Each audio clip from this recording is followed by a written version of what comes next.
Hello friends, स्वागत है आपका आज के इंटरेस्टिंग रिएक्शन वीडियो में।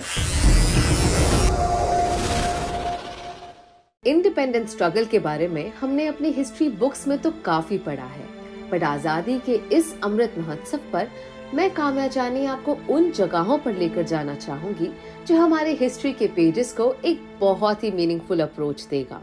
मैं आपको दिखाना चाहूंगी हमारे पास्ट के उन लैंडमार्क्स को जो ना सिर्फ खूबसूरत है बट ऑल्सो आपको दिल से देसी वाली फीलिंग देगा।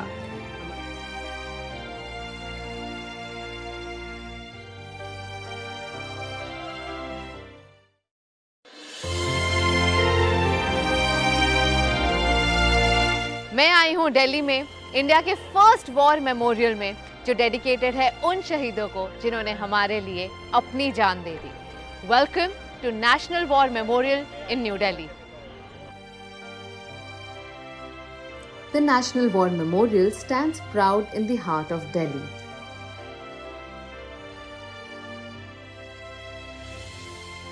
तो ये है अमर चक्र जो दर्शाता है हमारे अमर जवानों की अमरता को।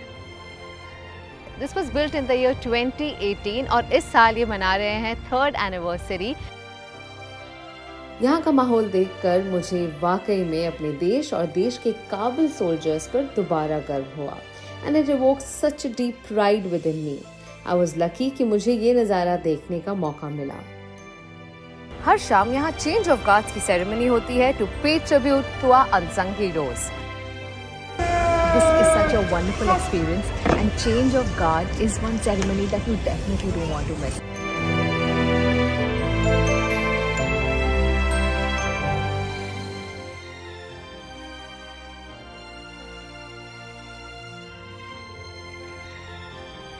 कैप्टन विक्रम बत्रा, अब इन्हें कौन नहीं जानता। नेशनल वॉर मेमोरियल के पास ही ये गार्डन है, परम योद्धा स्थल, अ ब्यूटीफुल गार्डन जहां 21 स्टैच्यूज है उन ब्रेव मैन की जिन्हें परमवीर चक्र मिला हुआ है।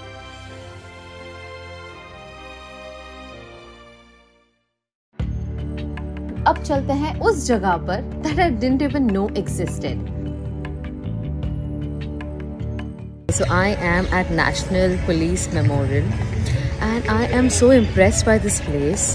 यहाँ पर जितने शहीद पुलिस ऑफिसर्स रहे हैं उन सब का नाम लिखा हुआ है ऑन द वॉल। यहाँ एक 30 feet tall steel क्या स्कल्पचर है that signifies the strength, dedication and persistence of our police force. Her weekend की शाम यहाँ बैंड डिस्प्ले, परेड और रिट्रीट सेरेमनी होती है। This is open for everyone. यहाँ म्यूजियम में इंडिया के हर पुलिस डिपार्टमेंट से जुड़ी जानकारी आपको मिलेगी।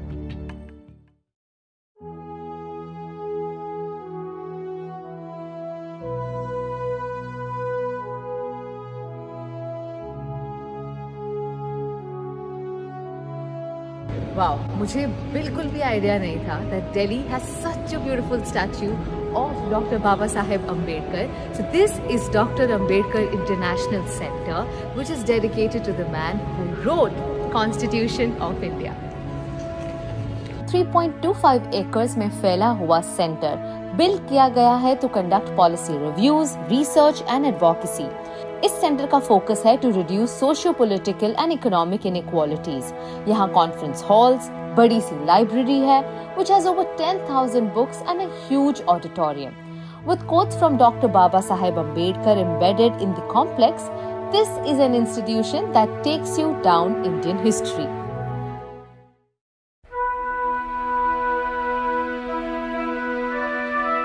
दिल्ली में डॉक्टर अंबेडकर नेशनल मेमोरियल भी है जहां बाबा साहब खुद रहा करते थे। It is designed to look like the book of the constitution. यहाँ आप बाबा साहब का घर और उनकी लाइफ में एक झलक पा सकते हैं। This place is a must visit for Indian history lovers. Red fort यानी लाल किला, अब इसके बारे में किसे नहीं पता। और लाल किला की नई बात यह है कि यहाँ 4 नए म्यूजियम बने हैं जिसका इनॉग्रेशन किया हमारे प्राइम मिनिस्टर मोदी ने in the year 2019. So what are these museums all about? Join along.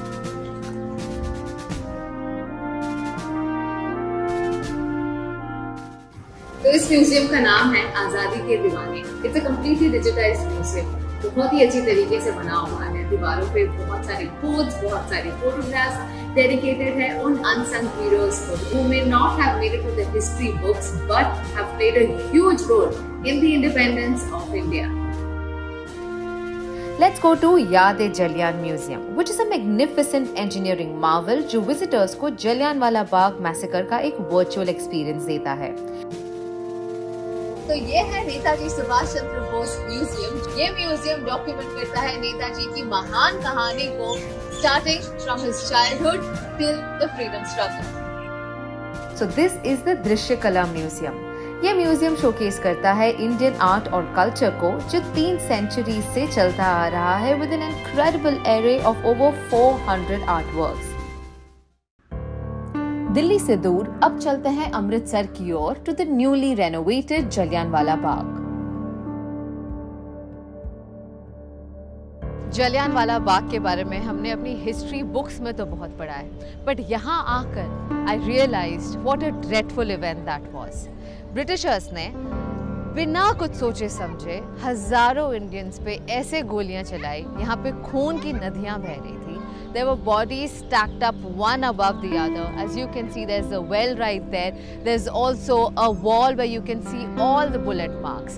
And now Jallianwala Bagh has been converted into a Jallianwala Memorial Complex where there are 4 galleries where you can know a little more about the history. और आप मेरे पीछे जो देख रहे हैं, that is the flame of liberty, signifying the flame that is still alive in all our hearts for those who lost their lives on the deadly massacre that happened at Jallianwala Bagh.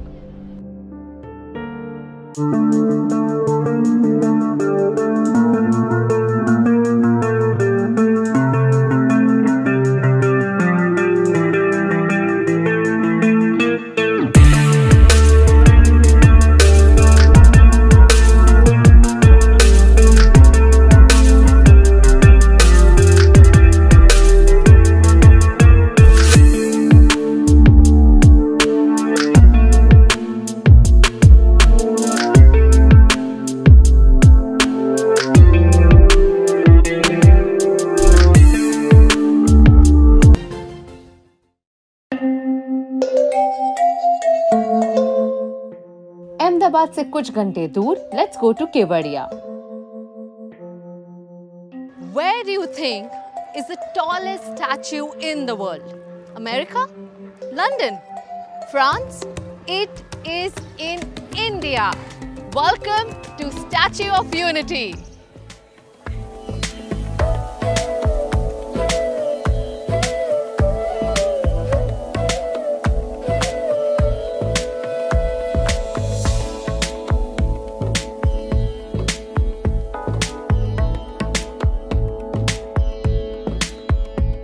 Statue of unity which is in Kevadia, जो अहमदाबाद से और वडोदरा से बस कुछ ही घंटों की दूरी पर है।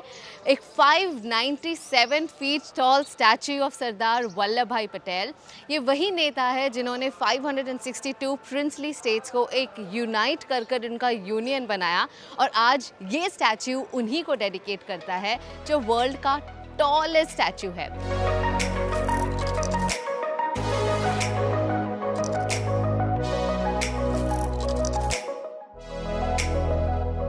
गुजरात और मेनलैंड इंडिया से कहीं दूर अब चलते हैं अंडमान की ओर।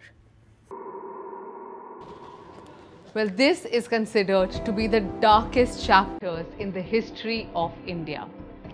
This is cellular jail, जिसे काला पानी की सजा भी कहते हैं।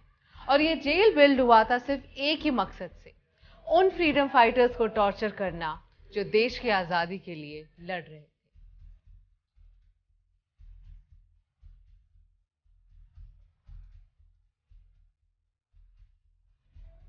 सेल्यूलर जेल एक मैसिव 3-story स्ट्रक्चर है जिसकी 7 विंग्स हैं।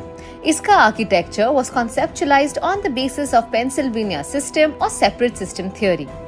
यहाँ 700 सेल इस तरह से बनाए गए थे कि कभी कोई एक कैदी दूसरे कैदी से बात ना कर सके, and that's why the name cellular jail was derived from the solitary cells. इसे काला पानी की सजा भी कहते हैं। सेल्युलर जेल पोर्ट ब्लेयर में सिचुएटेड है with the boundaries of Andaman and Nicobar islands. यहाँ दूर दूर तक समंदर है। किसी भी प्रिजनर के लिए यहाँ से निकल पाना आसान नहीं था, और अगर वो निकलना चाहे तब भी इस समंदर में डूब जाए।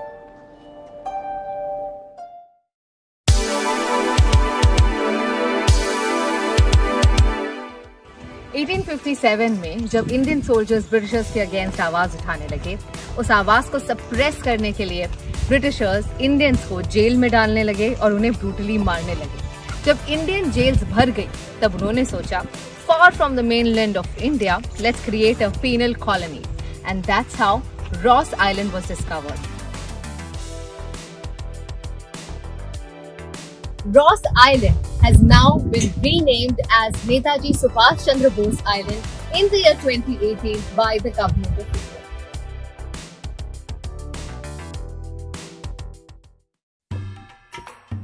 ये थी आज़ादी से जुड़े कुछ हिस्टोरिक प्लेसेस जो हम सबको विजिट करनी चाहिए to pay tribute to our freedom fighters and all our brave heroes, जिनकी वजह से आज हम आज़ादी का अमृत महोत्सव मना रहे हैं। तो चलिए हमारे प्रधानमंत्री नरेंद्र मोदी जी के साथ करते हैं हर घर तिरंगा। क्या बात है जी, बहुत ही ज़बरदस्त 10 ऐसे मकामात दिखाए गए जो इंडिया की हिस्ट्री के साथ बड़ी गहराई के साथ वाबस्ते हैं। ये ज़्यादातर नॉर्थ इंडिया वाली साइड में है, दिल्ली गुजरात में, लेकिन कुछ एक तो बिल्कुल मेरी तवक्को के बिल्कुल खिलाफ जजीरों के ऊपर बनाए गए थे, जिन पे बात करते हैं। दिल्ली का वार म्यूजियम दिखाया गया, जहाँ पर रोज़ ही परेड होती है, रोज़ ही एक गार्ड चेंज होते हैं और एक बेहतरीन परेड देखने को मिलती है। ये उन शहीदों के लिए जिन्होंने हिंदुस्तान की आज़ादी के लिए अपनी जान दी थी। इसके बाद दिल्ली का पुलिस म्यूजियम मुझे बहुत ज़बरदस्त लगा। उसमें इंडिया भर में जितनी भी पुलिस हर स्टेट की दिखाई गई, उनके यूनिफॉर्म और जो एक स्टैचू बने हुए थे पुलिस के, वो बिल्कुल रियल लग रहे थे। वो बड़ा ज़बरदस्त एक व्यू दे रहे थे। डॉक्टर बाबा साहब का वो बता रहे थे कि उन्होंने कॉन्स्टिट्यूशन ऑफ इंडिया लिखा, और उनका म्यूजियम भी दिखा रहे थे, बड़ा ज़बरदस्त था। और उनका स्टैचू अच्छी खासी शान और शौकत के साथ बनाया गया है, ये भी दिल्ली में था। और इसके बाद साबरमती म्यूजियम दिखा रहे थे, जहाँ पर इंडिया की आज़ादी के सबसे बड़े नाम मोहनदास करमचंद गांधी जी ने अपनी ज़िंदगी गुजारी, और यहीं से उन्होंने नमक तहरीक भी शुरू की थी। और दरअसल वही इमारत थी जहाँ से हिंदुस्तान की आज़ादी की बुनियाद रखी गई थी। इसके साथ साथ जलियांवाला बाग का म्यूजियम दिखाया गया, वो बड़ा ज़बरदस्त था। और वो एक वाक़या ऐसा है जिसने सच में हिंदुस्तान में आज़ादी की आग लगा के रख दी थी। और वो जलियांवाला बाग को दिखाया गया, और वो कुआं दिखाया गया जिसमें अपनी जान बचाने के लिए बच्चे और औरतें और मर्द कूदे थे, लेकिन ब्रिटिश की फ़ौज ने वहाँ पर फायरिंग करके उस कुएं में भी जो जितने भी लोग थे उन्हें भी शहीद कर दिया। और कुल मिला के तकरीबन 1000 से ज़्यादा लोगों ने अपनी जान दी थी। 1919 का ये वाक़या, और ये वाक़या हिंदुस्तान की आज़ादी की तारीख में अपनी डेथ टोल को लेकर सबसे बड़ा माना जाता है। इसके साथ साथ मज़ीद रिएक्शन वीडियोस के लिए आप हमारे दूसरे चैनल पर भी तशरीफ़ ला सकते हैं, हम वहाँ पर भी आपका इंतज़ार और इस्तकबाल करेंगे। धन्यवाद। स्टैचू ऑफ यूनिटी देखा, दुनिया का सबसे ऊंचा स्टैचू, जिसे शख्सियत के नाम पे बनाया गया, जिन्होंने 562 रियासतों को मिलाकर एक मुत्तहिदा हिंदुस्तान बनाया, सरदार वल्लभ भाई पटेल। ये भी गुजरात में है। गुजरात में उस वक्त एक जोड़ी थी जिसने हिंदुस्तान की आज़ादी के लिए सबसे ज़्यादा काम किया, मोहनदास करमचंद गांधी जी की और उनके साथ सरदार वल्लभ भाई पटेल की। वैसे गुजरात की एक जोड़ी हमें आज भी इंडिया की सियासत में छाई हुई दिखाई देती है, मोदी जी और अमित शाह की। खैर, उसके बाद जो निकोबार और आइसलैंड पर जो दिखाया गया, जिसे काले पानी की जेल कहते थे, वो सच में बड़ा दिल दहला देने वाली एक बात थी। और ब्रिटिश ने जो हमारे ऊपर काबिज थे, एक ऐसी जगह पर एक ऐसी जेल को तामीर किया था जहाँ पर कैदी मौत की तमन्ना करते थे, और ये जगह मौत से भी ज़्यादा बदतर थी। उन्हें मौत तो नहीं दी जाती थी, लेकिन जिस तरह उन्हें तशद्दुद भरी ज़िंदगी दी जाती थी, वो मौत से बदतरीन थी। और वहाँ के कैदी अपनी मौत की तमन्ना करते थे, लेकिन उन बहादुर कैदियों के हौसले को ब्रिटिश का ये जुल्म भी नहीं रोक सका। और बिल आखिर ब्रिटिश को हिंदुस्तानियों के लंबी स्ट्रगल से गुजरने के बाद हिंदुस्तान को छोड़ना पड़ा, और आज़ाद हिंदुस्तान मार्ज़े वजूद में आया। तो ये सारी जगह बहुत शानदार थी, और ये हिंदुस्तान की आज़ादी के साथ जुड़ी हुई हैं। हिंदुस्तानियों ने लाखों जानें देकर ब्रिटिश को इस खित्ते से निकाल बाहर किया और अपना आज़ाद मुल्क हासिल किया है। बहुत ज़बरदस्त वीडियो थी, बहुत अमेजिंग थी। सजेशन करने वालों का बहुत शुक्रिया, आपके कीमती वक्त का शुक्रिया। अगर आप भी किसी वीडियो पर रिएक्शन चाहते हैं तो अपनी कीमती राय कमेंट बॉक्स में ज़रूर दीजिएगा। इस वीडियो को कीमती समय देने के लिए बहुत सारा धन्यवाद।